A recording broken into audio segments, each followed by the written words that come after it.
যুক্তরাষ্ট্রে ২০২৫ সালের জুনে শুরু হবে ক্লাব বিশ্বকাপের নতুন আসর। প্রথমবারের মতো যেখানে অংশ নেবে ৫ মহাদেশের ৩২ ক্লাব।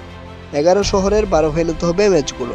১২ জুলাই নিউ জার্সির ম্যাটলাইফ স্টেডিয়ামে হবে ফাইনাল। পরিবর্তন এসেছে ফিফা ক্লাব বিশ্বকাপের যাবতীয় সবকিছুতেই। নির্ধারিত দলের সংখ্যার পাশাপাশি সূচি, ট্রফি ও আয়োজনের ক্ষেত্রে আগের আসরগুলোর তুলনায় এর ব্যাপ্তি বেড়েছে বহুগুণ। এই আসরকে কেন্দ্র করে ৩২ দল চূড়ান্ত আগে থেকেই।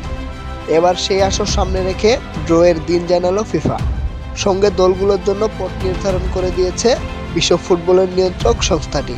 ক্লাব বিশ্বকাপের ড্র অনুষ্ঠিত হবে আগামী বৃহস্পতিবার। ৪টি পট নির্ধারণ করে দিয়েছে ফিফা। ৪ দলের সমন্বয়ে ৮ গ্রুপে লড়বে ক্লাবগুলো। একই পটে আছে রিয়াল মাদ্রিদ, ম্যানচেস্টার সিটি ও বায়ার্ন মিউনিখের মতো দল। ভিন্ন ভিন্ন পটে আছে লিওনেল মেসির ইন্টার মায়ামি ও নেইমারের Al Hilal. Chelsea, Inter Milan ও অ্যাটলেটিকো মাদ্রিদের মতো ক্লাব আছে একই পটে। এক নজরে দেখে নেওয়া যাক দলগুলোর pot. Pot ১, Manchester City, Real Madrid, Bayern Munich, PSG, Flamengo, Palmeiras, River Plate ও Fluminense. Pot ২, Chelsea, Borussia Dortmund, Inter Milan, Atletico Madrid, FC Porto, Benfica, Juventus ও Salzburg.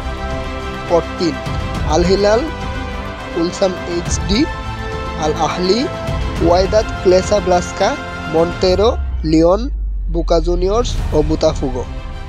Pot ৪, Urawa Red Diamonds, Al Ain, Hope of Tunis, Mamelodi Sundowns, Pachuca, Seattle Sounders, Auckland City ও inter Miami.